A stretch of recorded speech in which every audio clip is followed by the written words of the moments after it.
Si Hito ay isang malungkot na taunan ngunit ang isang nakamamatay na mamamatay tao ay naging kanyang katulong at umibig sa kanya. Si Hito ay isang karaniwang tao na nag-e-enjoy sa kanyang summer vacation mag-isa sa bahay habang ang kanyang mga magulang ay umalis sa kanilang pangalawang honeymoon. Nanatili siya sa loob ng kanyang silid buong araw na nakatitig sa mga 2D na wafer at ginawa niyang basurahan ang kanyang bahay. Isang umaga habang siya ay natutulog may nag-doorbell at pagpunta niya sa pinto makikita sa kanyang security camera ang isang magandang babae na naririto para humingi ng trabaho bilang isang kasambahay. Dahil wala siyang ideya kung ano ang gagawin ni Yaya ni Hito ang dalaga sa loob at pagkatapos ay tinanong siya kung mayroon siyang karanasan sa trabaho. Sinabi sa kanya ng batang babae na siya ay dating isang assassin at pumatay ng mga taong hindi tapat sa kanyang amo. Nagulat si Hito at pagkatapos ay sinabi sa kanya ng batang babae na ni-refer siya ng kanyang amo na pumunta at pagsilbihan siya. Hiniling niya sa kanya na sabihin sa kanya na nagbibiro lang siya ngunit hindi at lalo siyang nagpanik. Tinanong niya kung konektado ba siya sa kanyang amo at sinabi sa kanya ng assassin maid na kilala noon ng kanyang lola ang driver ng ikatlong pinsan ng kanyang amo. Sinabi sa kanya ni Hito na estranghero lang sila noon ngunit napagtanto niya kaagad na pinutol niya ang kanyang kalagitnaan ng pangungusap at maaaring magalit siya dahil doon. Mabilis niyang binago ang paksa at tinanong ang batang babae kung saang larangan ng pagpatay siya dalubhasa at nagpa siya itong bigyan siya ng demo. Dinala niya siya sa likod bahay at ibinato ang isang grupo ng mga kutsilyo sa isang puno na lumikha ng isang malinis na patayong linya sa kanila. Naiinis si Hito sa kanyang pantalon nang makita ito at sinabi sa kanya na wala siyang gustong patayin at dahil hindi niya kilala ang kanyang amo dapat lang itong bumalik. Mukhang masama ang loob ng dalaga ngunit tinanggap ang desisyon ni Hito at humingi ng paumanhin sa pag-abala sa kanya habang siya ay umalis. Nakahinga ng maluwag si Hito habang naglalakad ngunit napansin niyang may nakalimutan siya. Sinusundan siya nito sinasabi sa kanya na nakalimutan niya ang isang kampana. Pagdating pa lang niya sa sanggang daan nakita niyang nasa harapan niya si Trapcon at napagtanto niyang nabaliw siya. Sa kabutihang palad ang assassin maid ay tumalon sa kanya na nagligtas sa kanya mula sa pagiging ice kid. Nakakaramdam siya ng kakaibang pagkalito habang siya ay bumangon na nagsasabing hindi pa siya nakakaligtas ng sinumang tulad nito kaya hindi niya alam kung bakit napakalakas ng tibok ng kanyang puso. Medyo nabigla si Hito dito at saka umalis na ang katulong. Biglang nagbago ang loob niya at tinanong siya kung maaari siyang pumunta at bigyan siya ng pagsubok sa kanyang mga kakayahan. Sa sandaling makarating sila sa kanyang bahay sinimulan siyang bigyan ng katulong ng isang lektura kung paano gumamit ng mga kutsilyo at sinabi sa kanya ni Hito na gusto lang niyang maglinis siya sa paligid ng bahay. Itinuro niya ang lahat ng mga bag sa silid at tinanong ng assassin kung ilan sa mga ito ang may katawan sa loob nito. Natarante si Hito habang sinusubukan niyang ipaintindi sa kanya na wala siyang kinalaman sa trabaho nito at gusto lang niya ng isang normal na kasambahay. Pakiramdam niya ay may utang na loob siya sa kanyang pagligtas sa kanyang buhay kaya gusto niyang tulungan siya at tinanong siya ng batang babae kung tatanggapin ba niya siya kung maaari siyang maging isang mabuting kasambahay. Sinusubukan niya ang kanyang makakaya ngunit sa loob ng ilang segundo pagkatapos magsimula na basag niya ang mop nagtatapon ng tubig kung saan-saan at ang balde ay nasa kanyang ulo. Siya ay balisa habang siya ay humihingi ng tawad kay Hito at sinabi na siya ay mabilis na linisin ang kalat. Gayunpaman nadulas lang siya sa basang sahig ngunit bago magawa ni Hito ang anumang bagay na mahuli siya ipinakita niya ang kanyang mga kasanayan sa akrobatiko at nananatili sa isang perpektong landing. Ang perpektong execution na iyon ay nasira ng bakot na lumapag sa ibabaw ng kanyang ulo muli at tinanong siya ni Hito kung lagi siyang clumsy ng ganito. Nalungkot siya dito at humingi ng paumanhin dahil wala siyang ideya kung paano gumawa ng anuman maliban sa pagpatay. Maiintindihan daw niya kung ayaw na siyang kunin ni Hito pero inalis na lang niya ang balde sa ulo niya at binibigyan siya ng tuwalya na sinasabing palagi siyang matututo ng mga bagong bagay. Tumutulong siya sa paglilinis ng bahay habang nagtuturo sa kanya at hindi nagtagal ay nagawa nilang maging malinis. Nagsimulang makaramdam ng gutom si Hito ngunit ang kanyang bagong kasambahay ay hindi man lang marunong magluto kaya nagpasya siyang tulungan din siya sa bagay na iyon. Ginagawa niya ang gawain ng pagpuputol ng mga gulay at ginagamit ang kanyang mahusay na mga kasanayan sa kutsilyo upang gutiin ang repolyo sa loob ng ilang segundo. Pagkatapos ay naglabas si Hito ng mga pork cutlet na binili niya kanina at hindi nga alam ng dalaga kung ano ang mga iyon. Sinabi niya na hindi niya pinapansin ang lasa ng pagkain dahil ito ay isang bagay lamang na kailangan para sa nutrisyon at personal itong kinuha ni Hito. Sinimulan niyang i-advertise ang mga cutlet ng baboy mula sa isang lokal na tindahan ngunit mapurol pa rin ang reaksyon ng dalaga. Hindi naman pinanghinaan ng loob si Hito at iniisip niya na magbabago ang reaksyon niya kapag natikman niya ang cutlet. Bigla niyang napagtanto na hindi pa pala niya tinatanong ang pangalan nito. Sinabi sa kanya ng kasambahay na wala siyang pangalan at bilang kanyang amo malayang tawagin ni Hito ang anumang gusto niya. Pinag-iisipan niya ito ngunit wala siyang maisip kaya nagpasya siyang tawagan muna ang dalaga. Inihain niya ang pagkain at habang nagsisimula silang kumain sabik siyang naghihintay sa reaksyon ng dalaga. Kahit na wala siyang maramdamang kakaiba sa lasa nito naramdaman niya ang init mula rito na hindi pa niya naramdaman at sinasabi sa kanya na masarap ito. Gayunpaman nang sabihin sa kanya ni Hito na subukan ito sa isang espesyal na sarsa na parang 70% MSG na bigla siya sa lasa nito. Kinagabihan nagising si Hito na umiiyak dahil sa isang malagim na panaginip tungkol sa pag-iwan sa kanya ng kanyang ina na madalas niyang maranasan. Nagsimula siyang makaramdam ng gutom kaya nagpasya siyang pumunta sa kusina para kumuha ng pansit ngunit laking gulat niya may tao na sa loob. Natatakot siya na talagang sinusubukan siyang patayin ng assassin maid sa pamamagitan ng pagbaba ng kanyang bantay kaya kinakabahan siyang sumilip sa loob ng kusina. Nadatnan niya ang kasambahay na may pulang mantsa sa mukha at nabigla ngunit nang tumalikod ito na may hawak na bote ng sarsa sa kanyang kamay nakaramdam siya ng kaginhawaan. Nataranta ang katulong ngunit sinabihan niya itong magpahinga dahil naiintindihan niya kung ano ang pakiramdam ng magkaroon ng midnight munchies. Naghahanda siya ng natirang pagkain at cup noodles para sa kanilang midnight snack at pagkatapos kumain tinanong ng katulong si Hito kung nananaginip ba siya ngayon lang. Sinabi niya na habang papunta siya sa kusina nakarinig siya ng daing mula sa kanyang silid at sa takot na may umatake sa kanya pumasok siya sa loob at nakita niya itong umiiyak sa kanyang pagtulog. Nahihiya si Hito nang marinig ito at pagkatapos ay sinabi ng kasambahay na maraming beses niyang tinatawag ang pangalan ng kanyang ina. Pagkatapos ay sinabi sa kanya ng dalaga ang tungkol sa kanyang panaginip kung saan mayroong isang malaking bote ng sarsa na nakikipag-usap sa kanya ngunit nang siya ay pumunta sa unahan upang dilaan ito ay nawala. Napatulala si Hito sa narinig at pagkatapos ay sinabi sa kanya ng kasambahay na ito ay isang bagong karanasan para sa kanya dahil hanggang ngayon ang lahat ng kanyang mga pangarap ay tungkol sa pagpatay o pagpatay. Kaya naman nalulungkot siya na nagkaroon ng masamang panaginip si Hito at hindi niya alam kung paano ito aaliwin. Sinabi sa kanya ni Hito na hindi ito isang malaking bagay dahil mula nang umalis ang kanyang ina sa pamilya madalas niyang pangarap na umalis ito. Sabi niya noong bata pa siya sa tuwing nananaginip siya ng masama sa kondongen siya ng kanyang ina natutulog at agad na inaalay ng katulong ang kanyang makapal na hita para maging unan niya. Natarante si Hito at sinabing hindi na siya bata at naiintindihan niya na hindi siya mapakali sa kondongen ng sinuman. Ito ay biglang nagparamdam sa kasambahay na walang laman at walang silbi at nagsimula siyang mag-isip tungkol sa mga salita ng kanyang dating amo na nagsabi sa kanya na siya ay magaling lamang sa pagpatay.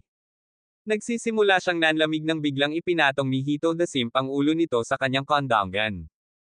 Ang katulong ay nagsimulang makaramdam ng init at sinabihan siyang matulog sa kanyang kondongen hanggat gusto niya. Kinabukasan sinimulan ng katulong ang pagpuputol ng basura para maging compact ito at humanga si Hito. Paglabas niya para magtapon ng basura nakita niya ang isang tuta na iniwan ng isang tao sa kanyang pintuan para mabantayan niya ito. Naiinis si Hito habang iniisip kung ang kanyang bahay ay isang uri ng ampunan upang kunin ang mga ligaw na hayop ng bawat uri ng hayop kapag ang katulong ay nakakita ng isang tala sa kahon. Nabasa nito na binili ito ng may-ari ng aso sa pag-aakalang ito ay isang maliit na lahi ngunit ito ay talagang mas malaki at wala siyang pera o oras upang mag-alaga ng isa. Kaya't iniwan niya ang tuta sa harap ng pinakamayamang mukhang bahay sa kapitbahayan at ngayon ay umaasa na ang taong nakahanap ng aso ang magpapalaki nito. Nadismaya si Hito ngunit nagpasya pa rin siyang ampunan ang aso dahil hindi ito mabubuhay sa labas sa init ng tag-araw. Naaalala ng dalaga ang ilang malalim na trauma sa pamamagitan ng kanyang mga salita at sinabi sa kanya na ang pagliligtas ng isang buhay ng walang pagsasaalang-alang ay hindi palaging ang pinakamahusay na bagay na dapat gawin at ang mga inabandona ng iba ay dapat na maging mas malakas upang mabuhay ng mag-isa. Sinabi niya kay Hito na kung siya ay nagpapakita ng simpatiya sa aso maaaring pagsisihan niya ang kanyang desisyon sa Hito ay tumugon lamang na hindi siya masyadong pilosopikal tungkol sa mga bagay na tulad nito. Binuhat niya ang tuta sa kanyang mga bisig at tinanong ang kasambahay kung iniligtas siya nito kahapon dahil sa pakikiramay o dahil lamang sa kanyang likas na ugali upang iligtas ang buhay ng isang tao. Sinabi niya na likas na ugali ng tao na iligtas ang kanilang makakaya at pagkatapos ay dadalhin ang tuta sa loob. Nakita ni Hito ang tuta na medyo cute at malambot at tinanong ang kasambahay kung gusto rin niya itong hawakan. Sinabi niya na dadaan siya at lalayo habang dinadala ni Hito ang tuta patungo sa kanya. Tinanong siya ni Hito kung natatakot ba siya sa mga aso at napahiya siya habang pinaninindigan niya at sinabing medyo natatakot siya sa mga ito. Gayunpaman idinagdag niya na kung utusan siya ni Hito na hawakan ang tuta at paglaruan ito susundin niya ang utos nito sa kabila ng kanyang takot. Sinabi sa kanya ni Hito na hindi niya kailangang pilitin ang sarili at pagkatapos ay itinanong niya kung bakit siya natatakot sa mga aso. Sinabi sa kanya ng kasambahay na noong sinasanay siya ng kanyang amo na maging isang asasin iniwan siya nito sa kagubatan kasama ng mga ligaw na aso at iyon ay nagbigay sa kanya ng sapat na trauma upang tumagal ng panghabang buhay. Sinabi ni Hito na isang seryosong problema iyon dahil pinaplano niyang panatilihin ang tuta sa bahay pansamantala at umaasa siyang tutulong ang dalaga.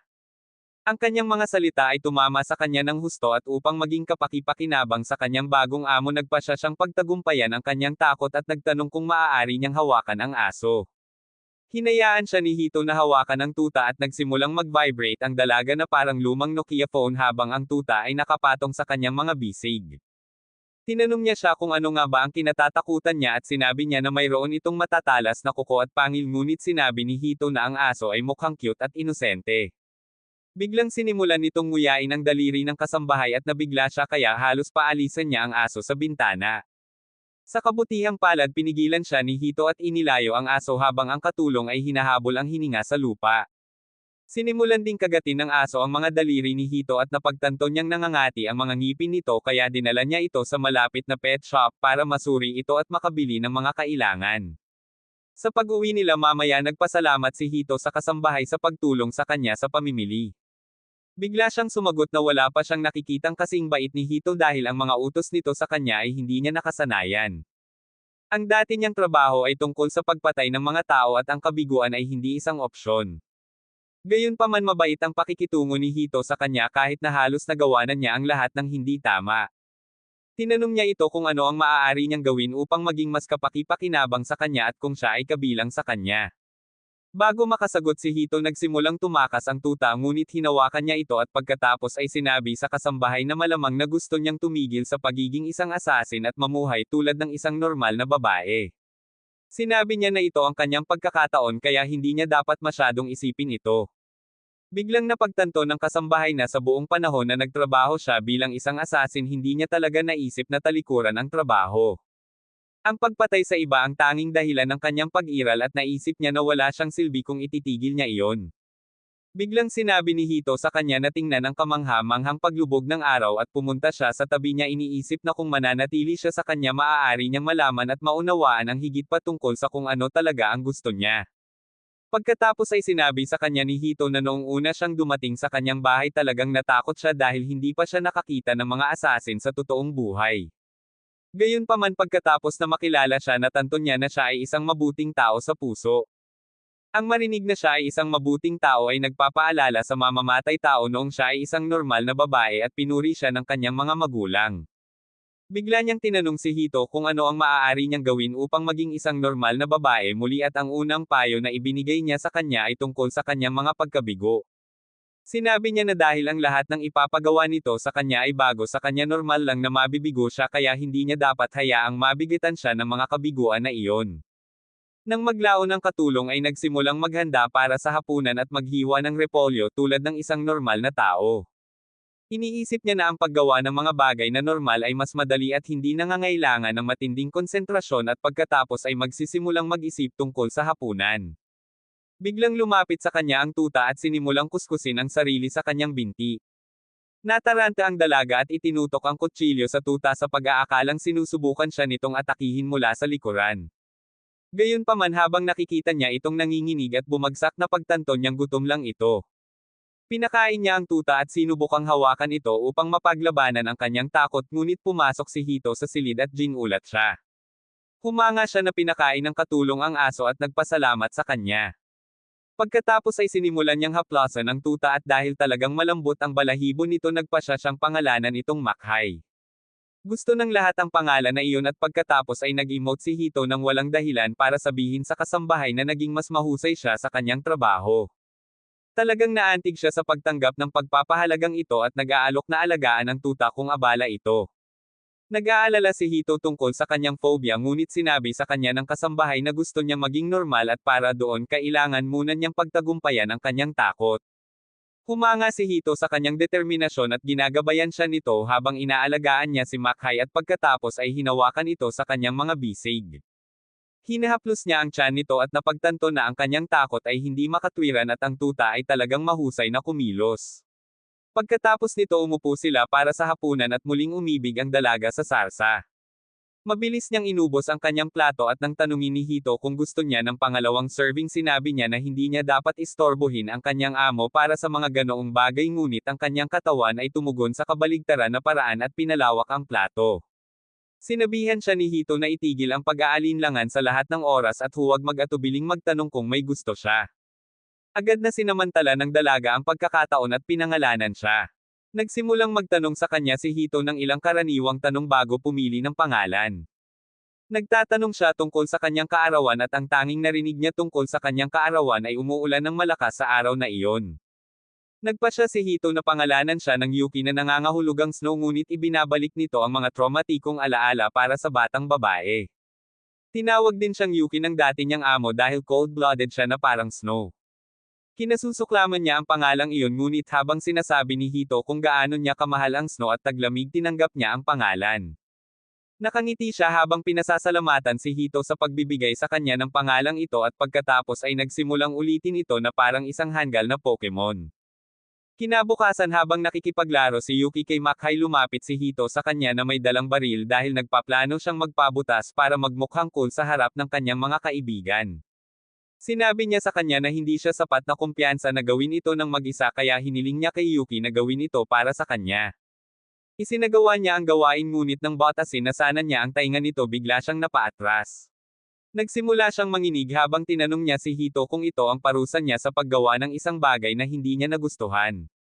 Sinabi niya na natatakot siyang mabutas ang katawan ni Hito at tinanong siya nito kung hindi ba siya nakasanayan na magbutas ng mga tao sa mas malaking sukat. Biglang tumunog ang doorbell at pinuntahan ni Yuki kung sino ito. Sa labas ng pinto sabik na naghihintay ang nakababatang kapatid ni Hito na si Rico na buksan niya ang pinto dahil nag-text ito sa kanya tungkol sa pagkuha ng aso at gusto niya itong makita. Si Yuki ang nagbukas ng pinto para sa kanya at siya ay natulala nang makita ang isang babae sa bahay ng kanyang kapatid. Nang makapasok si Rico sa loob na mangha siya sa kalinisan ng bahay pero higit pa doon nahihirapan siyang tunawin na may magandang maid ang kanyang kapatid. Sinimulan niyang hilahin ang mga pisngi nito habang nagtatanong kung bakit hindi niya sinabi sa kanya noon at sumagot siya na mag-aalala ang kanilang ina kung sasabihin niya sa kanya ang tungkol sa sitwasyong ito. Tinawagan niya ang papa nila tungkol sa pagkuha ng kasambahay at binigyan lang niya ito ng okay. Sinimulan ni Rico na hilahin muli ang kanyang mga pisngi at pagkatapos ay tinanong ni Yuki ang mga kapatid kung nakatira sila sa magkaibang tahanan. Biglang nahiya si Rico at lumayo sa kanya habang ipinaliwanag ni Hito na gusto ng kanyang kapatid na babae ang mga magagandang tao at mga bagay kaya naman hindi niya sinabi sa kanya ang tungkol kay Yuki. Anyway nagpakilala ang dalawang babae at sinabi ni Rico na maganda ang pangalan ni Yuki. Nagpasalamat siya sa kanya at sinabing binigyan siya ni Hito ng pangalang ito dahil dati siyang assassin at walang fixed na pangalan. Sinubukan siyang pigilan ni Hito ngunit nagawa na ang pinsala at natigilan si Rico nang marinig niya ito. Gayunpaman hindi siya natatakot kay Yuki ngunit nabigla dahil pareho itong maganda at malakas. Hiniling sa kanya ni Rico na magpa-autograph ngunit nalaman niyang ang kanyang sulat kamay ay bastos at parang bata na labi sa kanyang pagkabigo. Nabahala si Yuki sa nakikitang reaksyon ni Rico at Hito at sinabi sa kanila na hindi siya magaling sa pagsusulat ngunit marunong magsalita ng 12 wika. Lalong humanga si Rico at nagpas siyang gawin ang kanyang summer vacation project kay Yuki. Sinabi niya sa kanya na magsimula sa pamamagitan ng pagpapakita ng kanyang mga kasanayan sa assassin at hiniling ni Hito sa kanyang kapatid na babae na huminto. Sinabi niya sa kanya na huwag magsulat ng anumang bagay na maaaring magdulot kay Yuki sa problema ngunit sinabi niya na ipapasa niya ito bilang fiction. Muli siyang bumaling kay Yuki na humiling sa kanya na pumunta sa likod bahay upang makita ang kanyang mga kakayahan. Doon nakatayo si Rico na may hawak na mansana sa kanyang ulo at hindi man lang siya nagdududa sa pakay ni Yuki habang naghahanda siyang hajisan siya ng kutsilyo. Tinamaan ni Yuki ang mansana sa mismong gitna at talagang tuwang-tuwa si Rico nang makita ito. Tinanong niya si Yuki kung saan niya inilabas ang kutsilyong iyon at sumagot ang dalaga na nasa loob niya ito ng damit. Sa orihinal daladala niya ang 16 na kutsilyo ngunit sinabi sa kanya ni Hito na 5 lamang ang meron siya ngayon. Pagkatapos noon habang nagtatanong pa si Rico biglang kumalam ang tiyan niya sa pagkain at natatawa si Hito habang sinasabi na malapit na ang tanghalian. Hiniling ni Rico kay Yuki na gumawa ng kanyang signature dish para sa kanya ngunit ang tanging alam niya sa ngalan ng pagluluto ay ang paghiwa ng repolyo. Gayunpaman hindi sila herbivore para kumain lang ng ganoon kaya lumabas sila at kumuha ng ilang Big Mac. Nakita ni Rico ang isang poster ng isang summer festival na isasagawa ngayong gabi at sinabi ni Hito kay Yuki na nagbebenta sila ng isang espesyal na uri ng sauce sa festival. Nagsimulang maglaway si Yuki nang marinig niya iyon at hiniling niya kay Hito na dalhin siya doon na masaya niyang tinanggap. Pumunta silang tatlo sa festival at subukan ang shooting game. Nabigo si Rico na tamaan ng anumang bagay at kinuha ni Yuki ang baril upang ipakita na mayroon siyang ilang mga kasanayan. Gayunpaman wala rin siyang matamaan dahil baluktot ang baril at nagsimula siyang magduda kung karapat-dapat siyang maging assassin. Pagkatapos nito pumunta sila sa pag-scoop ng gold pies at ipinakita ni Yuki ang kanyang mga kasanayan sa pagkakataong ito. Pagkatapos pumunta sila sa tindahan ng sarsa at ninanamnam ni Yuki ang mga crackers na pinahire ng masarap na sarsa. Tumakbo si Rico para bumili ng maiinom at nagpasya sina Hito at Yuki na hintayin siya sa malapit.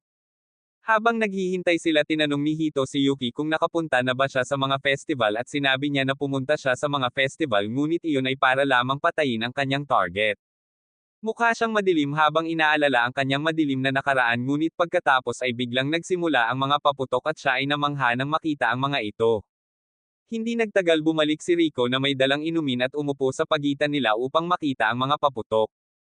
Maya-maya pauwi na sila nang biglang may lumapit sa kanila na biker. May narinig silang sumisigaw na siya ay isang tulisan na nagnakaw ng kanilang mga gamit at muntik na niyang masagasaan si Rico ngunit iniligtas siya ni Yuki. Pinuntahan sila ni Hito upang tingnan ang mga ito at nalaman niya na ang kanyang kapatid na babae ay maaaring nagising ng kink matapos siyang hawakan ni Yuki sa kanyang mga bisig. Natutuwa siya na walang nasaktan ngunit galit siya sa biker dahil sa pagnanakaw ng mga inosenteng tao at paglalagay sa panganib sa buhay ng mga bystanders. Sinabi niya na ang mga tulad niya ay dapat parusahan at tinanggap iyon ni Yuki bilang kanyang misyon. Nagsimula siyang umakyat sa gusali at habulin ang magnanakaw tulad ng Spider-Man bago pa man magkaroon ng pagkakataon si Hito na sabihin sa kanya na huminto at sinabi ni Rico na dapat nilang maabutin si Yuki dahil gusto niyang makita niyang binugbog niya ang magnanakaw. Sinusundan nila si Yuki habang tumatalon siya sa mga bubong at hindi nagtagal ay nahanap niya ang biker. Tumalon siya mula sa gusali at naghagis ng 2 kutsilyo upang pasabugin ang kanyang mga gulong na nagdulot sa kanya ng pagbagsak sa isang eskinita. Narating ni Hito at Rico ang lugar nang makalapit si Yuki sa magnanakaw na may hawak na kutsilyo. Nagulat si Hito at hiniling kay Yuki na huwag siyang patayin ngunit tinapik lang niya ang kanyang helmet na sinasabing ito ang kanyang parusa. Nakahinga si Hito nang tumalikod si Yuki at sinabi sa kanya na ito ang iniisip niyang normal na parusa dahil dumating sa eksena ang babaeng ninakawan niya kasama ang isang pulis upang arestuhin ang biker. Si Hito at ang mga babae ay pumunta sa kanilang tahanan at sinabi ni Rico kay Yuki na ang kanyang mga kaibigan sa paaralan ay talagang magugulat kapag sinabi niya sa kanila ang tungkol sa kanya. Si Yuki ay interesadong marinig ang tungkol sa kanyang paaralan dahil hindi pa siya nakakapasok. Sinabi sa kanya ni Rico na ang paaralan ay isang masayang lugar hanggat ang tahimik na bata ay hindi nagdadala ng semi-automatic dahil maaari silang makipagkaibigan at matuto ng mga bagay-bagay. Pagkatapos ay nagsimula siyang pumunta sa kanyang bahay at narinig niya ang kanyang mga salita ay naging interesado si Yuki na pumasok sa isang paaralan. Sinabi niya kay Hito na baka ang pag-aaral sa isang paaralan ay makakatulong sa kanya sa pagiging normal at pumayag siya iniisip kung siya ay karapat-dapat na pumasok sa paaralan sa kanyang edad. Gayunpaman lumilipas ang oras at ang mga bakasyon sa tag-araw ay nagtatapos. Sa pagbabalik ni Hito sa paaralan upang magsimula ng bagong taon sa high school iniisip niya kung magiging okay si Yuki nang mag-isa sa bahay. Biglang pumunta doon ang isa sa kanyang mga delinkwenteng kaibigan at nagtanong kung narinig niya ang balita tungkol sa isang magandang maid cosplayer sa bayan. Iniluwa ni Hito ang kanyang inumin nang marinig iyon at pagkatapos ay umaktong wala siyang alam tungkol doon upang maiwasan ang pagtatanong pa. Sinabi ng isa sa kanyang mga kaibigan na minsan ay nakikita niya ang magandang maid sa silid-aklatan at si Hito ay nagtataka kung bakit pupunta si Yuki sa silid-aklatan. Sa sandaling iyon pumasok ang kanilang guro sa klase at sinabi sa lahat na mayroon silang bagong transfer student na kasama nila ngayon. Ang bagong estudyante ay walang iba kundi si Yuki at Hito ay nabigla habang nakikita siya. Ipinakilala siya ng guro bilang pinsan ni Hito at sinabihan siyang umupo sa harap niya. Hindi pa rin maproseso ni Hito ang mga nangyayari. Ngunit nang lumingon si Yuki sa kanya at sinabing inaabangan niya ang pag-aaral kasama ang kanyang master biglang nainggit ang buong klase sa kanya. Ang natitirang bahagi ng araw ay hindi kapani-pani walang mahirap kay Hito at sa pagdating ni Rico upang makita siya pagkatapos ng paaralan siya ay halos naging bato. Bigla niyang napagtanto na si Rico ang nasa likod ng lahat at siya ay lumundag sa tuwa na sinasabi sa kanya na ito ang kanyang malaking sorpresa para sa kanya. Nabigo si Hito ngunit habang naglalakad sila pauwi sinabi ni Rico na si Yuki ay talagang mabilis mag-aral at natutunan niya ang mga pangunahing kaalaman sa lahat sa loob lamang ng 3 araw. Sinabi ni Hito na mas curious siya sa iba pang bagay tulad ng kung paano nakapasok si Yuki sa paaralan at partikular sa kanyang klase. Tinatanong niya kung bakit kailangan nitong magpanggap na pinsan niya at kung bakit nila ito inilihim sa kanya. Sinabi ni Yuki na ideya ni Rico na magpanggap bilang kanyang pinsan dahil iyon ay magbibigay sa kanya ng isang kapani-paniwalang backstory. Tulad ng para sa pagkuha ng admission hinailan niya ang ilang mga string sa kanyang mga koneksyon sa underworld. Pagkatapos ay sinabi niya na hiniling sa kanya ni Rico na huwag sabihin kay Hito ang tungkol sa pagpasok dahil mas masaya na makita ang kanyang reaksyon kapag nalaman niya ito mamaya.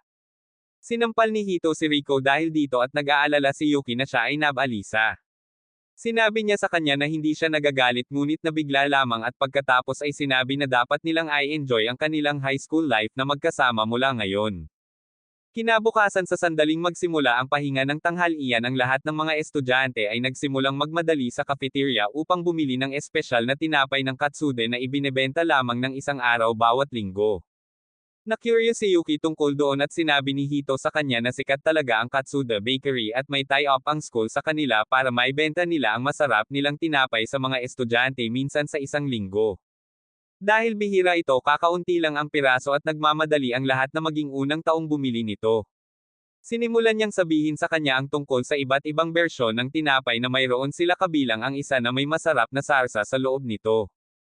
Iyon lang ang kailangan ni Yuki na marinig at sinabi niya kay Hito na kukuha siya ng tinapay para sa kanilang dalawa. Sinabi niya sa kanya na magiging mahirap dahil ang kanilang silid-aralan ay ang pinakamalayo mula sa cafeteria ngunit si Yuki ay hindi handang umatras. Tumalon siya sa labas ng bintana at nakarating sa rooftop at sinundan siya ni Hito habang hinihiling nitong huminto. Gayunpaman habang tinitingnan niya ang hitsura ng determinasyon sa mukha nito napagtanto niya na walang kabuluhan na subukang pigilan siya. Tumakbo si Yuki sa railing ang buong focus niya sa pag-abot sa tindahan ng Katsuda bago ang iba. Nang makita ang kanyang determinasyon naaalala ni Hito ang kanyang kapatid sa tuwing gusto nitong kumain ng mga panghimagas at iniisip niya na walang makakapigil sa mga babae kapag hinahangad nila ang isang bagay na talagang gusto nilang kainin. Sa sandaling iyon napansin niya ang isang grupo ng mga hardcore na tagahanga ng tinapay ng Katsude na nagmamadaling patungo sa tindahan at natatakot siya na maaaring maging kakaiba ang mga bagay kapag napunta si Yuki sa harap nila. Gayunpaman nag-shortcut si Yuki at tumalon mula sa isang gusali patungo sa isa pa perpektong binabalanse ang kanyang paglapag sa rehas ng bagong gusali. Pagkatapos ay bumagsak siya sa lupa sa harap mismo ng tindahan ng tinapay at matikas na pumasok sa loob habang nag-o-order siya ng pinalamanan na tinapay para sa kanyang sarili at isang sandwich para kay Hito. Gayunpaman sa sandaling bumalik siya sa Hito nanginginig siya sa pagkabigo dahil sinabi sa kanya ng babae sa tindahan na ang isang tao ay makakabili lamang ng isang tinapay. Humingi siya ng paumanhin kay Hito dahil binili niya ang pinalamanan na tinapay at pagkatapos ay kumuha ng regular na palaman na tinapay para sa kanya mula sa cafeteria. Sinabi ni Hito na kakainin niya ang regular na tinapay at maamong inaalok sa kanya ni Yuki ang tinapay na Katsuda. Sinabihan niya itong kainin dahil nakainan niya ito noon at hindi patas kung kakainin niya ito noong siya ang nanalo. Tuwang-tuwa si Yuki at sinimulan niyang kainin ang pinalamanan na tinapay at masaya si Hito nang makita siya. Biglang nabasag ni Yuki ang isang bahagi ng tinapay para pakainin siya at natarante si Hito habang tinutulak niya ito sa lalamunan niya. Mamayang gabi pumupunta si Rico sa kanyang bahay upang magpalipas ng gabi kasama si Yuki. Sinabi niya kay Hito na gusto niya palaging isang nakatatandang kapatid na babae at sa isang punto ay naisip niya na ito ay isang babae. Sinabi sa kanya ni Hito na pigilan ang kanyang imahinasyon at sinabi sa kanya ni Rico na nakaisip siya ng isang mas magandang ideya na gawin si Yuki sa kanyang nakatatandang kapatid. Sinabi niya na dapat pakasalan ni Hito si Yuki at dalhin siya sa pamilya na magiging perpektong wakas para sa lahat. Natarante si Hito nang sabihin ni Rico na si Yuki ay malinaw sa kanya at sinubukan niyang tanggihan iyon. Sinabi ni Rico na hindi niya maiintindihan ang nararamdaman ng isang babae ngunit kitang-kita niya na maaaring magtapat sa kanya si Yuki anumang sandali ngayon. Malamang magiging okay ang kanilang ina sa kasal ngunit hindi siya sigurado sa kanilang ama. Kaya lang dumating doon si Yuki at tinanong kung sino ang ikakasal. Natarante si Hito ngunit hindi man lang nagdalawang isip si Rico habang sinasabi niya kay Yuki na magugustuhan niya kung pakakasalan niya ang kanyang kapatid. Tinanong niya si Yuki kung gusto niya si Hito at pinatunayan niya na labis niya itong hinahangaan. Malapit na talagang magwala si Hito pero binago ni Rico ang usapan at sinabing gusto niyang kumain ng prutas. Pumunta sila sa labas upang kumain ng ilang prutas habang ninamnam ang sariwang hangin at sinimula ni Rico na ipadala muli sina Hito at Yuki. Sinabi niya sa kanya na kapag naging 18 anyos na si Hito legal na niyang pakasalan siya dahil mas matanda na siya sa kanya. Medyo nagpanik si Yuki dahil wala siyang ideya kung ano ang ibig sabihin ng kasal ngunit sinabi sa kanya ni Rico na ito ay walang bagay na hindi niya kakayanin. Sinubukan ni Hito na patahimikin ang kapatid ngunit tinanong niya ito kung hindi ba siya matutuwa kung mapapangasawa niya ang isang maganda at maaasahang babae tulad ni Yuki. Namumula siya dahil hindi niya maitatanggi iyon at sinabi ni Rico na napatunayan na ang punto niya. Kinabukasan ay inaantok na si Hito dahil buong magdamag silang pinagpupuyatan ni Rico. Biglang napansin ng guro na natutulog siya at binato siya ng chalk sa kanyang ulo ngunit ginamit ni Yuki ang kanyang kakayahan upang mabilis na hatiin ito sa kalahati. Gayunpaman nag-backfire ang kanyang paglipat nang tumama ang dalawang kalahati ng chalk sa magkabilang mata ni Hito at natarante siya dahil akala niya ay mamimiss ng mga ito ang ulo nito tulad ng sa mga pelikula. Ang guro at ang iba pang klase ay hindi rin makapaniwala dahil hindi nila naiintindihan kung paano nahati ang chalk sa dalawa. Pumunta si Hito sa infirmary upang magpatingin sa kanyang mga mata at nagulat siya nang makita ang isang magandang bagong nurse doon. Ipinakilala niya ang kanyang sarili bilang Nita at pagkatapos ay sinimulang suriin ang mga mata ni Hito habang nagtatanong siya tungkol sa relasyon nila ni Yuki. Nauutal siya habang sinasabi na pinsan niya ito at tumatawa si Nita na sinasabing hindi sila magkamukha. Sinabi niya na si Hito ay eksakto ang kanyang uri at hindi niya alam kung paano sasagutin iyon. Natapos niyang suriin siya at sinabing hindi nasira ang kanyang mga mata. Pagkatapos ay bigla siyang pumunta sa pintuan at nilock ito bago itinapon si Hito sa kama at sinabing titingnan niya ang natitirang bahagi ng katawan nito upang makita kung nangangailangan ito ng karagdagang tulong medikal. Natarante si Hito nang umakyat si Nite sa kanya na nagsasabing ibibigay niya sa kanya ang pinakamahusay na unang pagkakataon kailanman. Nagulat si Hito na sinasabi na kahit na ang mga pinaka-latest na video ng Korn ay may higit na emosyonal na pag-unlad kaysa dito bago sila kumilos. Hindi yun pinansin ng nurse at muntik na niya itong halikan nang masira ang lock ng pinto at pumasok si Yuki para hanapin si Hito. Siya ay nag-aalala at pumunta sa kanya sa sandaling matapos ang klase at siya ay nabigla nang makita siyang napin ng ibang babae. Nakahinga si Hito nang makita siya at agad na tumakbo para magtago sa likod niya. Tinanong ni Yuki si Nite kung ano ang kanyang ginagawa at sinabi niya na ito ay isang kalokohan lamang na gusto niyang hilahin ang mga cute na inosenteng lalaki. Hindi siya pinaniwalaan ni Hito dahil muntik na siyang lumunin ngunit pinawi lang ni Nita ang kanyang pag-aalala. Sinabi niya sa kanya na pumunta at uminom ng ilang mga patak sa mata ngunit hindi siya mapalagay sa paglapit sa kanya. Patuloy siyang inaasar ni Nite tapos bigla siyang hinailan ni Yuki papunta sa sarili niya. Sinabihan niya ang nurse na layuan si Hito at namula siya nang mapagtanto niyang nagselo si Yuki. Inilabas niya si Hito sa opisina ng nurse kasama si Nite na sinasabihan silang dalawa na pumunta rito kung may problema sila mamaya. Hindi binitawan ni Yuki ang kamay ni Hito hanggang sa makarating sila sa isang tahimik na lugar at pagkatapos ay humingi ng paumanhin sa paghila sa kanya kanina. Pagkatapos ay sinabi niya na mayroon siyang mahalagang bagay na sasabihin sa kanya at ang puso ni Hito ay lumaktaw sa pag-iisip na siya ay magtapat sa kanya. Gayunpaman nabigla siya ni Yuki sa pagsasabing tiyak na isang assassin si Nite na tulad niya at dapat talaga silang mag-ingat sa kanya. Siya ay ganap na tama dahil si Nite ay talagang isang assassin na may matayog na ambisyon. Nais niyang lumikha ng isang harem ng mga gwapo at maskuladong modelo at mamuhay ng marangyang buhay sa isang lugar sa Greece. Upang gawin iyon siya ay naging isang assassin at pumatay ng maraming tao at ngayon ang kanyang layunin sa wakas ay nakikita na.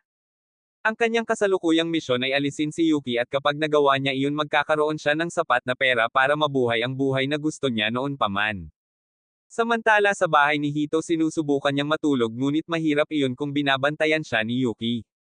Hiniling niya sa kanya na hayaan siyang matulog ng mapayapa at tumanggi si Yuki dahil nag-aalala siya sa pag-atake sa kanya ni Nita habang siya ay natutulog. Kailangan daw niyang magbantay para hindi pumunta rito ang hamak na babae pero hindi raw siya matutulog nang nakatitig sa kanya si Hito.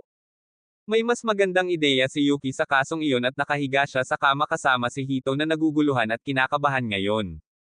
Nagtago siya sa likod ng isang kumot dahil ayaw niyang makita kung ano ang tumataas sa loob niya ngunit pagkatapos ay sinabi sa kanya na mas nag-aalala siya sa kanya kaysa sa kanyang sarili. Hinala niya na si Nite ay maaaring pagkatapos ng buhay ni Yuki at agad niyang sinimulan ang pag-iisip tungkol sa posibilidad na iyon. Sinabihan niya si Hito na huwag masyadong mag-alala tungkol sa kanya dahil maaari niyang harapin ang isang taong ka-level ni Nite sa kanyang pagtulog.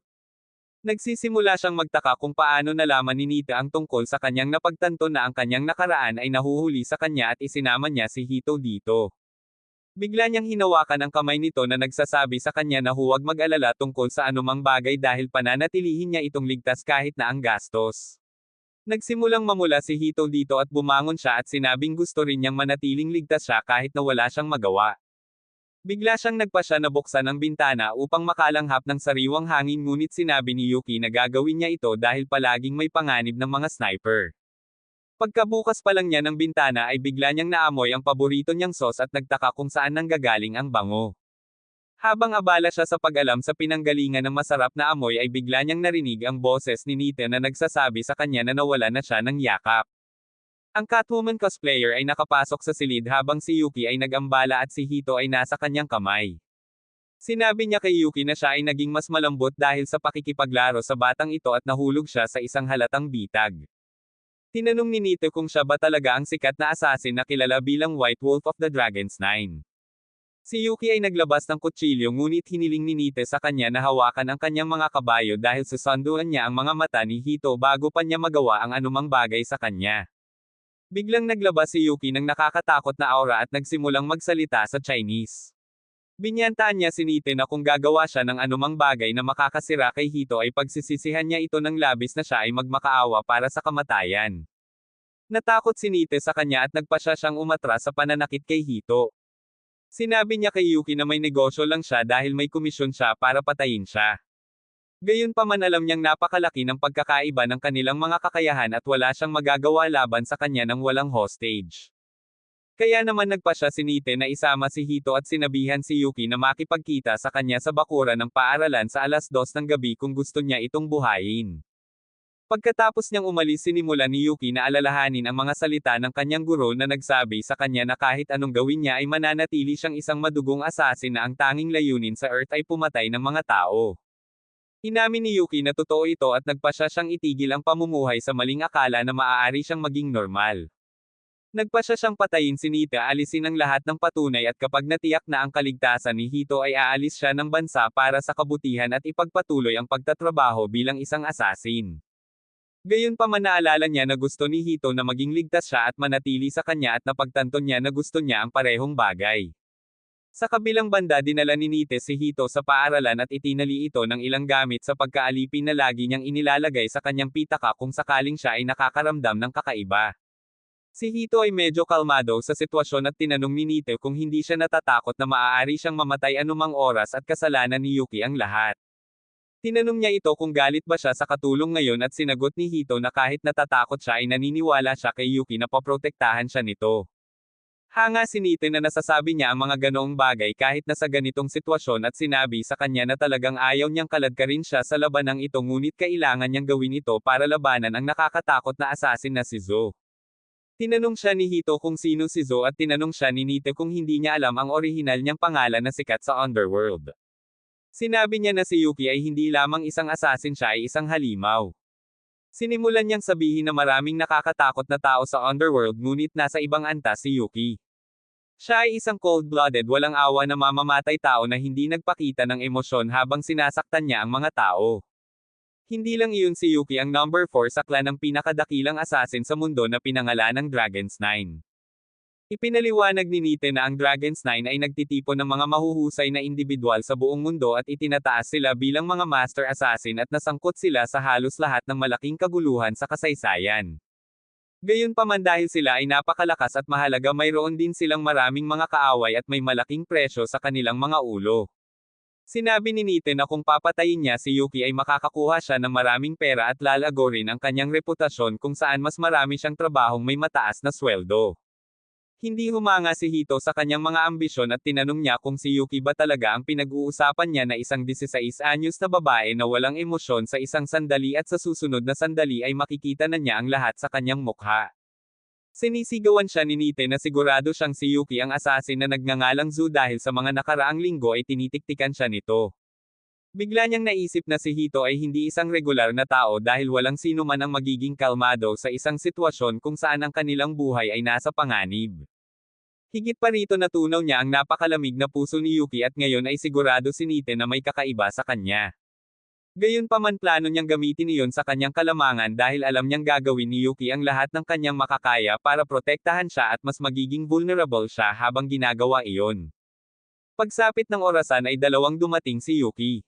Nagsimula siyang tumakbo patungo kay Nite na bumaril sa kanya ngunit madaling natanggal ni Yuki ang mga bala. Agad na lumipat si Nite sa susunod na bahagi ng kanyang plano at bumaril sa lupa na nagpapagana sa trip mine na ibinaon niya doon. Napagtanto lamang ito ni Yuki pagkatapos na ma-activate ang trip mine at isang malakas na pagsabog ang bomb alot sa kanya. Natatawa si Nite sa pag-aakalang siya ang nanalo at kinilabutan si Hito. Gayunpaman hindi nasaktan si Yuki at lumusot siya sa usok upang salakayin si Nite na bahagya ng hamarang sa kanyang pag-atake. Pagkatapos ay sinubukan niyang tuyain si Yuki sa pagsasabing kung sasabihin niya ang totoong nakaraan niya kay Hito ay hindi niya ito hahayaang manatili sa tabi nito. Gayunpaman hindi pinapansin ni Yuki ang kanyang mga panunuya at sinabi sa kanya na huminto sa pagyayakap. Sinabi niya na si Hito ay may pasok bukas at ang paglagi sa labas ng gabi ay magiging sanhi ng kanyang pagkaantok sa klase. Nagsimulang sumigaw si Nite dahil walang nagseryoso sa kanya at sinabihan niya si Yuki na manahimik at hayaan siyang bugbugin siya hanggang mamatay kung ayaw niyang mawala ang lahat ng paa ni Hito. Pinindot niya ang ilang mga butones sa kanyang smartphone at biglang nakatutok si Hito ng mga laser sa magkabilang braso at binti nito. Sinabi ni Nite na may isang sniper gun na nakatutok sa bawat paa nito at kailangan lang niyang pindutin ang isa pang button para gawing katawan si Hito. Sinabi niya kay Yuki na sumuko na ngayon ngunit sa halip ay sumugod si Yuki sa kanya ng walang pag-aalinlangan. Pinindot ni Nite ang button sa isang estado ng takot ngunit pagkatapos ay naglabas si Yuki ng 4 na kutsilyo at inihagis ang mga ito patungo sa laser light na nagpapalihis ng mga bala sa kanila. Nagulat si Nite dahil hindi niya inaasahan na mangyayari ito. Sinubukan niyang i-activate ang isa pang bitag na na-set up niya ngunit lumipad ang isa sa mga kutsilyo ni Yuki at sinira ang kanyang smartphone. Sumisigaw siya dahil bago ito at wala siyang insurance. Lumapit sa kanya si Yuki at itinutok ng natakot na Nite ang kanyang baril kay Hito para lang maitaboy ito. Hinampis siya ni Yuki at inihagi sa lupa at natakot si Nite na mamamatay na siya ngayon. Sinubukan niyang gambalain si Yuki sa pamamagitan ng pagsasabi sa kanya na hindi na siya mabubuhay ng normal dahil isa pa rin siyang assassin at hindi mabilang na mga tao ang darating para patayin siya. Tinanong ni Nite si Yuki kung patuloy niyang papatayin ang mga ito at pagkatapos ay magpanggap na ito ay isang normal na buhay. Ngunit tumugon si Yuki na hindi na siya papatay ng sinuman at hindi na rin hahayaang may mamatay dahil sa kanya. Pinalaya niya si Hito mula sa mga pagpigil at umuwi habang si Nite ay hindi pa rin makapaniwala. Napagtanto niya na lahat ng mga chismis na narinig niya tungkol kay Yuki ay totoo at siya ay isang taong pupunta sa kailaliman ng impyerno upang makuha ang gusto niya. Buti na lang at ayaw niyang patayin siya kung hindi ilang taon na ang nakalipas. Biglang tumawa si Nite dahil nakaligtas siya sa pagharap sa isa sa mga pinakanakamamatay na assassin sa mundo. Habang naglalakad pauwi sina Hito at Yuki biglang humingi ng tawad sa kanya si Yuki sa nangyari ngayon. Sinabi niya na kung gugustuhin ni Hito maaari siyang umalis sa buhay nito magpakailanman upang manatiling ligtas. Napansin ni Hito ang kalungkutan sa kanyang boses habang sinasabi niya ito kaya't hinawakan niya ang kanyang kamay at hiniling sa kanya na turuan siya ng ilang mga diskarte sa pagtatanggol sa sarili upang makatulong siya sa kanya sa susunod. Naging emosyonal si Yuki sa narinig at masaya silang bumalik sa kanilang tahanan. Kinabukasan sa paaralan ang mga babae ay naglalaro ng volleyball at si Yuki ay patuloy na umi-score ng mga punto sa kanyang malakas na serve. Sila ay nag-simp over habang hindi makapaniwala na ang perpektong babae ay kamag-anak ni Hito. Hindi talaga siya nabigo sa paghahambing na ito dahil nakita niya kung gaano kagaling si Yuki. Naaalala niya ang huling gabi na diretso sa isang action na pelikula at nababaliw pa rin siya habang iniisip ang tungkol dito. Curious siya sa nakaraan ni Yuki pero ayaw niyang maging uncomfortable siya sa pagtatanong tungkol dito. Hindi nagtagal huminto ang laro at habang ngumingiti si Yuki kay Hito lahat ng lalaki ay nagseselo sa kanya. Sinimulan nila siyang titigan ng may paghamak at nagpasya si Hito na ipagkibit-balikat sila. Habang siya ay nawawala sa pag-iisip isang volleyball ang lumilipad diretso sa kanyang mukha ngunit sa kabutihang palad may pumipigil dito sa oras. Tumangala si Hito upang makita na si Nita ang biglang nagpakulay ng blonde sa kanyang buhok at nililigawan niya ito habang tinatanong kung ayos lang siya. Kinakabahan talaga si Hito ngayon habang kaharap niya ang taong nagtangkang pumatay sa kanya kagabi at higit pa doon lahat ng mga lalaki ay mas naiinggit sa kanya ngayon. Umupo si Nite sa tabi niya hinihimas ang kanilang mga balikat habang hinihiling niya kay Hito na huwag maging malamig sa kanya at pumasok siya sa isang flashback upang ipaliwanag kung paano ito nangyari. Kaninang umaga nang dumating sila ni Yuki sa paaralan nagkaharap sila ni Nite sa kanyang pinalitan na get-up. Si Yuki ay nagbabantay sa kanya ngunit sinabi sa kanya ni Nite na hindi niya sinasadya ang anumang pinsala. Ipinaliwanag niya na hindi na siya gaganap bilang isang nar sa paaralan dahil mayroon siyang bagong orihinal na karakter. Ngayon siya ang magiging bagong physical education teacher na dumating dito mula sa ibang bayan at pinsan din niya si Hito. Nagulat si Hito sa narinig at sinabi sa kanya na wala silang nakikitang magkasama ngunit sinabi ni Nite na hindi niya kailangang alalahanin iyon. Pagkatapos ay ipinahayag niya na siya ay isang dalubhasa sa pangangalap ng impormasyon at disguising kanyang sarili ngunit ang blonde na hitsura ay ang kanyang orihinal na sarili. Tinanong siya ni Yuki kung ano ang ginagawa niya dito at sumagot si Nite na gusto niya ang mga kawili-wiling bagay at ang makita ang maalamat na assassin na nagsisilbi sa isang wimp ay talagang nakakatuwa. Kaya naman plano niyang manatili sa paaralan para bantayan sila. Muli niyang ipinahayag na wala siyang puot sa kanila at nangakong hindi na muling susubukang saktan si Hito. Gayunpaman hindi iyon sapat para makipagkasundo kaya inalok niya si Yuki ng 3 buwang halaga ng tinapay na katsude kapalit ng pagtitiwala sa kanya. Kinuha ni Yuki ang deal ng walang pag-aalinlangan at sinabihan si Hito na huwag mag-alala dahil kahit sa kanilang linya ng negosyo hindi sila pumapatay ng mga sibilyan sa isang kapritsyo. Naniniwala siyang natuto na si Nite ng kanyang leksyon at hindi na siya mangangahas na gulo pa sila. Kahit na gawin niya iyon tiwala si Yuki na makakaharap niya ang mga katulad niya sa kanyang pagtulog. Iyon ay kung paano sila pumayag na hayaan si Nite na obserbahan sila ng palihim. Ngunit tila nakalimutan na niya ang tungkol sa sikretong bahagi. Kumapit siya kay Hito na sinasabi sa kanya na hindi niya gusto ang trabaho ng isang guro sa pisikal na edukasyon ngunit ito ang trabaho kung saan siya ay pinakamatagal. Nagsimula siyang lumapit kay Hito at bumulong ng maruruming bagay sa tenga nito para maguluhan ito. Dahil doon nagalit si Yuki at nakalimutan niyang pigilan ang kanyang lakas kapag nataman niya ang bola. Napunit ng bola ang lambat at nabasag ang pader at kinabahan si Yuki habang tinanong siya ng mga babae sa dahilan ng kanyang superhuman strength. Pagkatapos nito sabay na nagtanghal-iyan sina Hito at Yuki at humingi siya ng paumanhin sa pagkawala ng kontrol kanina. Sinabi niya sa kanya na hindi niya kasalanan at pagkatapos ay sinimulan ni Yuki na sabihin sa kanya na kahit na sigurado siya na hindi sinasadya ni Nita ang anumang pinsala nakaramdam siya ng kakaibang makita siyang malapit kay Hito. Tinanong niya kung normal ba ito o kakaiba ang kanyang ugali at napagtanto ni Hito na nagselo si Yuki dahil may ibang babae na napalapit sa kanya. Makalipas ang ilang araw habang ginagawa ni Yuki ang mga gawaing bahay binuksan niya ang washing machine para kunin ang mga nilabang damit at nang makita niyang malinis at tuyo na ang mga tuwalya natuwa siya. Tumakbo siya para sabihin ang magandang balita kay Hito dahil nahihirapan siyang hugasan ng maayos ang mga ito nitong nakaraang buwan. Pinupuri niya siya at pagkatapos ay ipinagpatuloy ni Yuki ang paggawa ng kanyang mga gawain. Tinanong siya ni Hito kung ano ang dapat nilang kainin para sa hapunan at sinabi niya sa kanya na dapat silang kumain ng Jinutay Gutei na repolyo na may cutlet ng baboy at ang espesyal na sarsa. Pumayag si Hito at dinala niya siya sa sikat na tindahan kung saan niya binili ang mga cutlet ng baboy.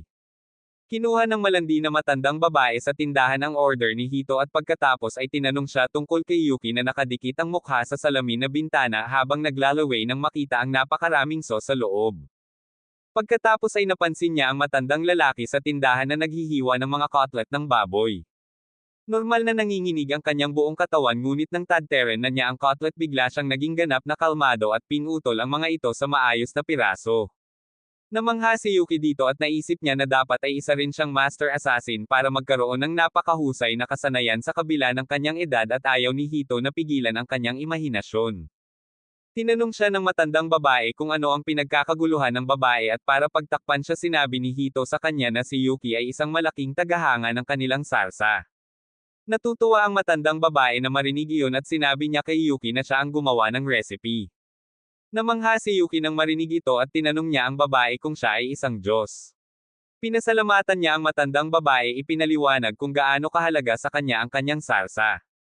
Sinabi ni Yuki na hindi niya mararamdaman ang lasa ng pagkain hanggang sa matikman niya ang sarsa at ngumiti ang matandang babae habang sinasabi niya sa kanya na maaaring nawawala ang init at kaligayahan sa kanyang buhay na naging dahilan upang hindi niya ma-appreciate ang lasa ng pagkain.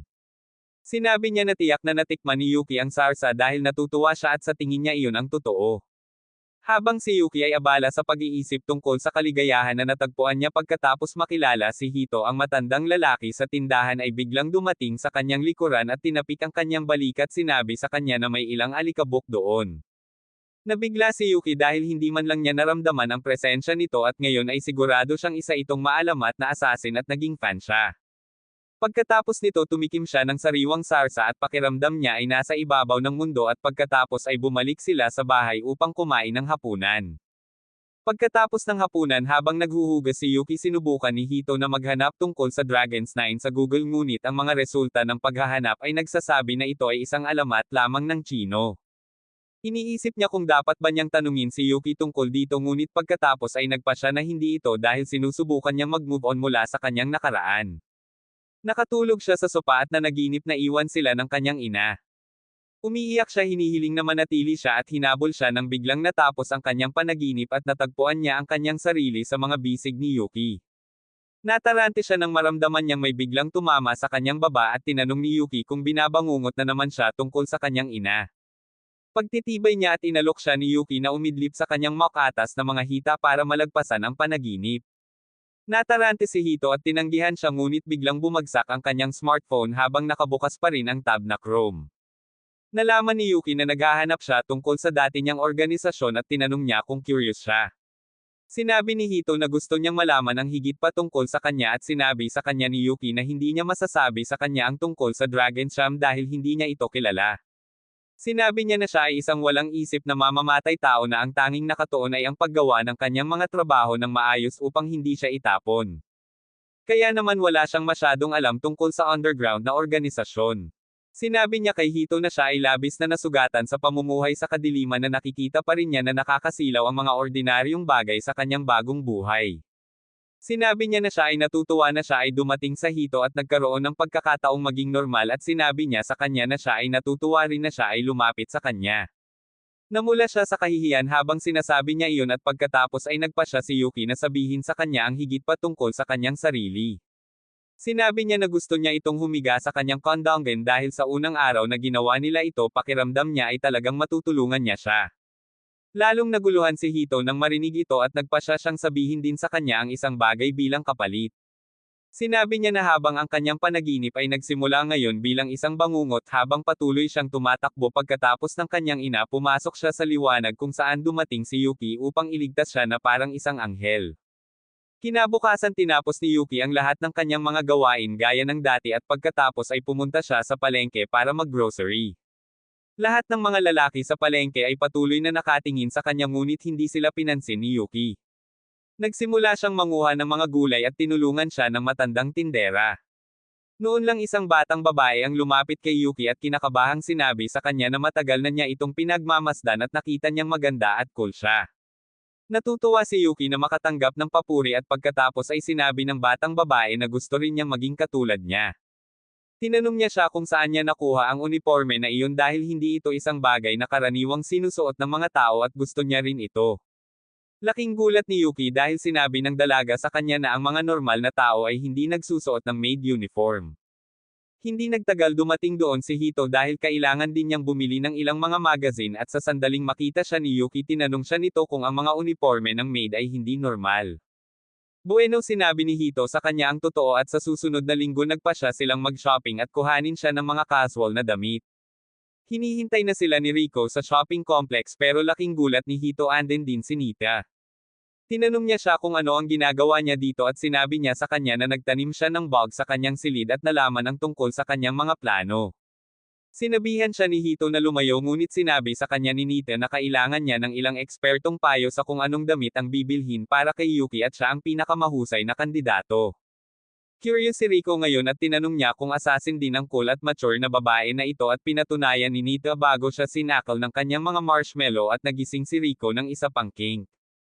Sinabi ni Rico na may alam siyang tindahan kung saan makakakuha sila ng magagandang damit para kay Yuki at pagkatapos ay dinala sila sa isang tindahan ng cosplay at pinasubok niya ang isang mas kapansin-pansing uniforme ng dalaga. Nagsimula siyang kumuha ng litrato dahil ito lang ang dahilan kung bakit niya dinala rito si Yuki ngunit hindi gusto ni Yuki ang damit dahil hindi ito komportable.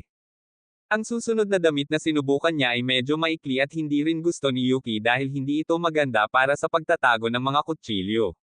Sinabi sa kanya ni Hito na hindi niya kailangan ng mga kutsilyo dahil hindi na siya isang assassin ngunit sinabi niya sa kanya na nakakaramdam siya ng kalmado sa pamamagitan lamang ng pagkakaroon ng mga kutsilyo. Pagkatapos nito pumunta sila sa isang normal na tindahan kung saan sinubukan ni Yuki ang ilang normal na damit at naglagay din ng swimsuit sina Rico at Nita. Tinanong nila si Hito kung alin ang pinakagusto niya at sinabi niyang mas gusto niya si Yuki na nakasuot ng mahabang puting damit. Nagsimulang pagtawanan ni Nita ang kanyang mga pantasya at ayaw na ni Hito na manatili sa tabi niya. Anyway binibili nila halos lahat ng sinubukan ni Yuki at nagsimulang umuwi. Bigla silang nakakita ng isang tindahan ng Halloween item at si Rico ay nagmamadaling pumasok para bumili ng mga costume. Nagdamit siya bilang isang mangkukulam at ganoon din ang ginawa ni Yuki ngunit mas mahusay. Nagbihis si Nita tulad ng mga pulis sa hub at gusto ni Rico ang kanyang estilo. Nagsisimula silang magbonding sa kanilang mga baluktot na pantasya habang pinapanood sila ni Hito at Yuki mula sa malayo. Sinabi ni Hito na talagang gusto ni Rico ang Halloween ngunit hindi siya ganoon ka-interesado. Bigla siyang nakakita ng poster para sa isang sikat na zombie na pelikula at tinanong si Yuki kung gusto niya itong mapanood. Ang iba pang mga batang babae ay handang manood ng pelikula ngunit sinabi ni Yuki na hindi pa siya nakakita ng isa. Tinanong ni Hito kung hindi pa siya nakapunta sa isang cinema hall at sinabi ni Yuki na nakapunta na siya doon ngunit ito ay para lamang samantalahin ang dilim at pumatay ng ilang mga target. Nakaramdam si Hito ng awkward ngayon ngunit sinabi niya kay Yuki na dapat maranasan niyang manood ng pelikula sa pagkakataong ito. Pumunta sila sa bulwagan ng sinehan at si Nita ay nakatulog sa kalagitnaan ng pelikula ngunit si Yuki ay labis na nalilibang dito. Natatakot siya habang nagpapatuloy ang pelikula at sa oras na matapos ito nagkaroon siya ng phobia sa mga zombie. Sinabi sa kanya ni Rico na ang mga zombie ay mabagal at hanggal at maaari niyang harapin ang mga ito nang hindi man lang sinusubukan. Sumang-ayon si Yuki ngunit sinabi na ayaw niya sa amoy ng bulok na katawan. Pagkatapos ay sinabi niya na dahil patay na ang mga zombie hindi niya kayang patayin ang mga ito. Nagsimula siyang nanginginig sa takot kaya nagpa siya si Hito na i-treat ang mga babae sa ilang mga dessert para pakalmayan siya. Ibinahagi nila ang mga dessert sa isa't isa at pinapanood sila ng isang mahiyaing batang babae na may kulay rosas na buhok mula sa kabilang kalsada. Biglang hinawakan ng isang lalaki ang kanyang kamay at sinabi sa kanya na ibinaba niya ang kanyang bantay. Sinabi niya sa batang babae na nagngangalang Naka na hindi niya magagawang maging isang mahusay na mamamatay tao tulad nito at sinabi sa kanya na ihinto ang pagkagambala at manatili sa pagsasanay.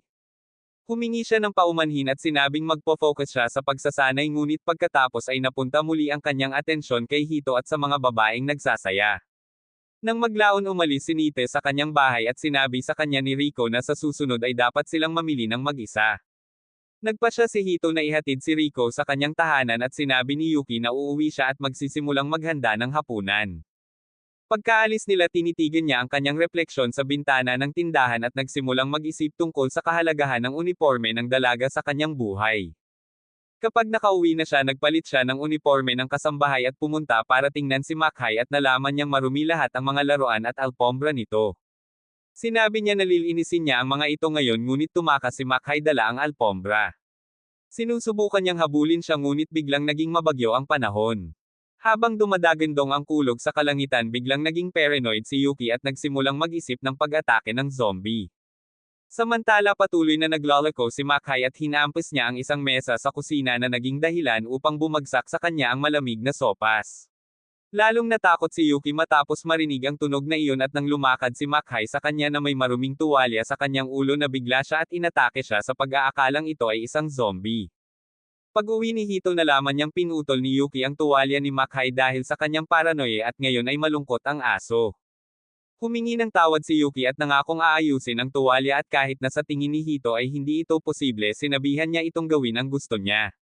Napansin niyang nagpalit na ito ng maid uniform at nagtanong kung hindi niya nagustuhan ang mga damit na binili nila.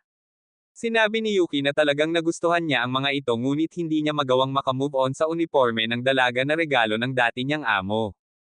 Isa siyang may sakit na matanda na tumulong sa kanya na makalayo sa buhay ng isang asasin at sa huli siya rin ang nagpadala sa kanya kay Hito.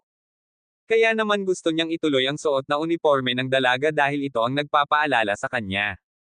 Tinanong ni Yuki si Hito kung kakaiba para sa kanya na patuloy na gusto ang uniforme na ito na hindi normal at natatakot sa mga zombie kapag siya ay isang assassin.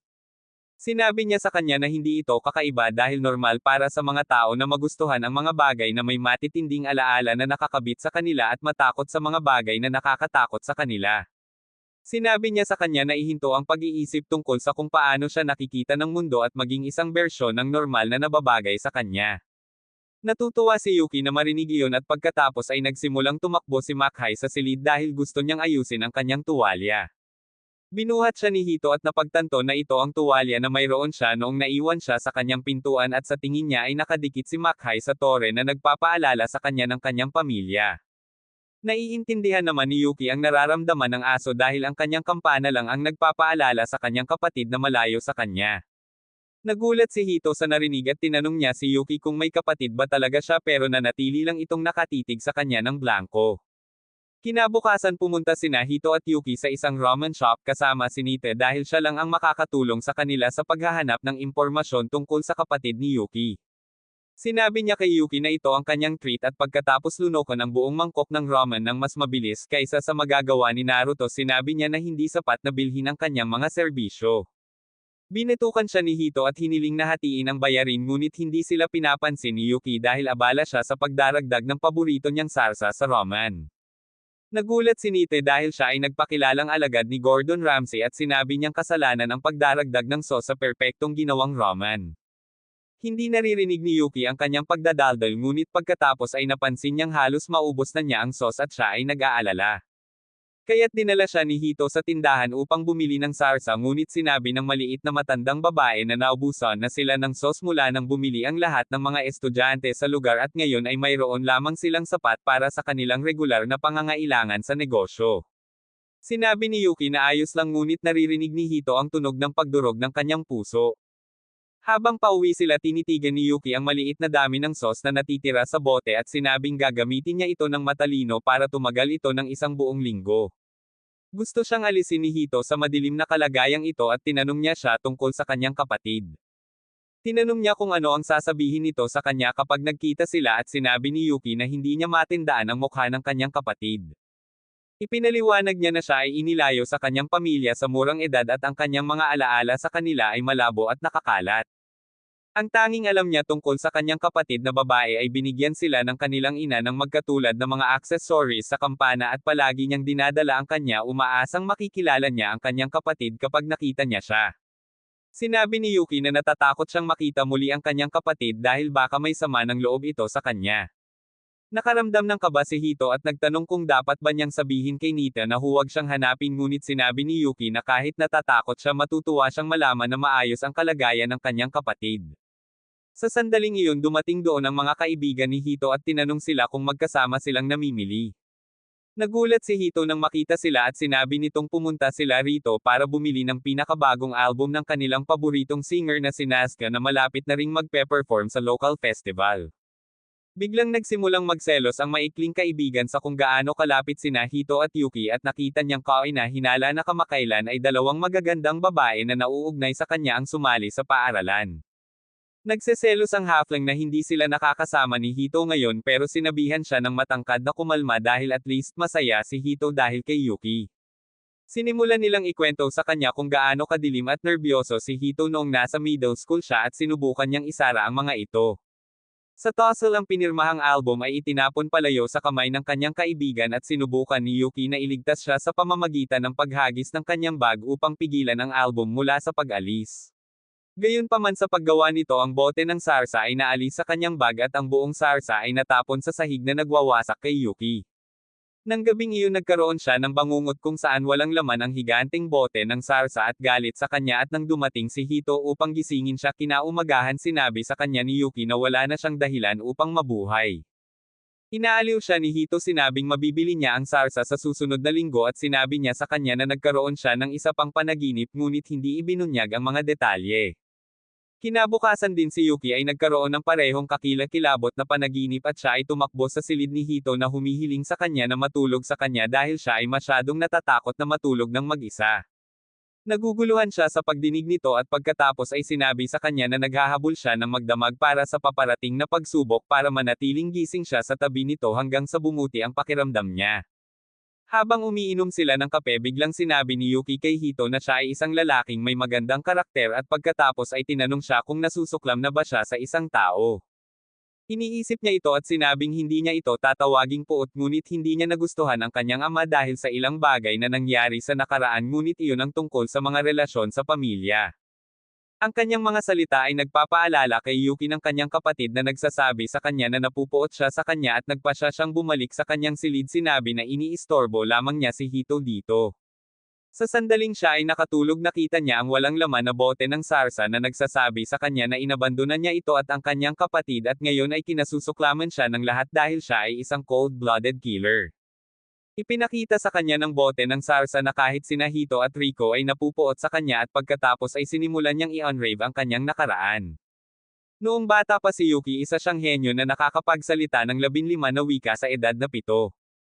Patungo na siya sa pagiging celebrity dahil sa kanyang katalinuhan at cuteness ngunit interesado lang siyang mapasaya ang kanyang mga magulang. Namuhay sila ng masaya ngunit noong ika-7 kaarawan niya nagkaroon sila ng hindi inaasahang bisita. Habang ang kanyang mga magulang ay pumunta upang buksan ang pinto sa kanyang mga panaginip si Yuki ay sinubukang pigilan sila dahil alam niyang kakilakilabot na mga bagay ang susunod na mangyayari. Ang kanyang mga magulang ay nawala sa kanyang panaginip at si Yuki ay nagsimulang umiyak habang ang bote ng sarsa ay nagsasabi sa kanya na ang kanyang mga magulang ay pinatay dahil ang mga assassin ay dumating upang kunin siya at maging ang kanyang kapatid na babae ay nasangkot. Nabuhay si Yuki sa kanyang nakakatakot na nakaraan kung saan nawala ang kanyang emosyon pagkatapos ng pagkamatay ng kanyang mga magulang at sumuko sa kanyang pagsasanay upang maging isang cold-blooded murderer. Nang malaman ito ng kanyang kapatid sinabi niya kay Yuki na galit siya sa kanya at itinapon niya ang kampanang ibinigay sa kanila ng kanilang ina. Ang boses ay paulit-ulit na nagsasabi sa kanya na wala siyang pagpipilian kundi ang manatiling isang assassin dahil iyon ang kanyang layunin sa mundo. Nawala ang pakiramdam ni Yuki nang biglang nagbago ang boses sa boses ng kanyang guro at nahanap niya ito sa harap niya na humihiling sa kanya na bumalik sa trabaho. Biglang nagising si Yuki nang tawagin ni Hito ang pangalan niya. Tinatanong niya kung okay lang siya dahil naririnig niya ang pag-ungol nito habang natutulog. Bigla niya itong niyakap ng mahigpit at hinayla sa kama kasama niya. Nagsisimulang mag-vibrate si Hito na parang paboritong laruan ng nanay mo dahil ang simulation na ito ay sobra para sa isang birhen na katulad niya. Humingi ng paumanhin si Yuki sa pagiging mapuwersa ngunit hiniling sa kanya na hayaan siyang manatili ng ganito sandali dahil kailangan niya ito. Nalaman niyang nanginginig siya sa takot at nagtanong kung nagkaroon siya ng bangungot. Pagpapatibay ni Yuki na nagsasabi na ito ay isang panaginip mula sa kanyang nakaraan at ayaw niyang pag-usapan ito. Biglang tinapik-tapik ni Hito ang likod niya para tulungan siyang mag-relax at matulog dahil iyon ang ginagawa ng kanyang ina kapag natatakot siya at gumagana rin ito kay Yuki. Kinabukasan sa paaralan nagulat ang mga kaibigan ni Hito nang tanungin sila ni Yuki tungkol sa nalalapit na pista. Tinanong nila siya kung paano hindi niya alam ang tungkol sa sikat na Katsude Festival na isang engranding tradisyon ng kanilang paaralan. Binubuo ito ng music festival, sports festival at cultural festival. Ang lahat ng mga klase ay nakikibahagi dito at ang mananalo ay makakakuha ng isang espesyal na bersyon ng Katsuda sauce. Nagsimulang maglaway si Yuki nang marinig ang tungkol sa sarsa, ngunit pagkatapos ay sinabi ng mga kaibigan ni Hito na dahil sila ay mga freshmen na hindi gaanong alam tungkol sa pagdiriwang, malamang na wala na sila sa podium. Sinasabi nila na ang cultural festival ang pinakamahalaga sa mga resulta at pagkatapos ay ang kanilang mga marka sa pagsusulit din. Sa talang iyon tinanong ni Hito si Yuki tungkol sa kanyang pagganap sa kamakailang pagsusulit at ipinakita niya sa kanya na nakakuha siya ng 42 na marka na halos hindi hihigit sa bagsak na marka. Talagang ipinagmamalaki niya iyon, ngunit nang malaman niya na ang average na marka ng klase ay binibilang din sa resulta para sa pagdiriwang, natakot siya na ibaba niya ang average ng klase ng mag-isa. Pilit siyang pinapakalma ni Hito na sinasabing basta pumasa siya ayos lang. Nang maglaon pumunta sina Hito at Yuki upang makipagkita kay Nita at kunin ang kanilang lingguhang kota ng tinapay na Katsuda ayon sa kanilang deal. Pinasalamatan ni Yuki si Nita para dito dahil dumaranas siya ng mga sintomas ng pag-withdraw ng sarsa sa buong linggo. Sinabihan sila ni Nite na bumalik sa kanilang klase dahil kailangan niyang magmarka ng ilang pagsusulit, at sa kanilang pagbabalik sinimulan nilang pag-usapan ang tungkol sa mga average na marka ng klase na mabibilang sa festival. Nang marinig ito, sinabi ni Nite kay Yuki na tiyak na ibababa niya ang average ng klase dahil hindi man lang niya naisulat ang kanyang pangalan sa sagutang papel para sa pagsusulit sa pisikal na edukasyon at nangangahulugan iyon na siya ay mabibigo. Natarante si Yuki, ngunit sinubukan ni Hito na putulin ang isang deal kay Nita para hayaan silang isulat ang pangalan ngayon. Sinabi niya sa kanila na kailangan nilang gawin ang kanyang trabaho ng libre at ang deal sa tinapay ay hindi na kung gusto nilang makuha ang pagkakataong ito, ngunit handang bayaran ni Yuki ang presyong ito dahil gusto niyang manalo sa pagdiriwang at makuha ang espesyal na sarsa. Biglang dumaan ang ihip ng hangin at nakita ni Nita ang pangalan ni Yuki na nakasulat sa sagutang papel. Nagulat siya at nagtanong kung paano siya naging napakabilis, ngunit bago makapagsalita si Yuki, nagpa siya si Hito na gumanap bilang Saul Goodman at sinabi na ang pangalan ay dapat na palaging naruroon, ngunit hindi ito nakita ni Nite ng mas maaga. Napagtanto ni Nite na siya ay naabogado at nagpa siya na hayaan si Hito na makatakas sa pagkakataong ito. Pagkatapos niyang pumunta, tinanong ni Hito si Yuki kung ano ang ginawa niya at sinabi niyang hindi siya iyon. Ang taong sumulat ng kanyang pangalan ay nagtatago sa likod ng dingding at natutuwa siyang matulungan niya si Yuki. Gayunpaman napansin siya ni Yuki at nagpasalamat siya sa kanya. Ang pink-haired girl ay sinaka ang parehong nanunood sa kanila sa palengke at namula siya nang makitang malapit sa kanya si Yuki. Marami siyang nauutol, ngunit pagkatapos ay ipinakilala ang kanyang sarili bilang kanilang kaklase at sinabi kay Yuki na alam niya ang isang paraan upang manalo sa festival.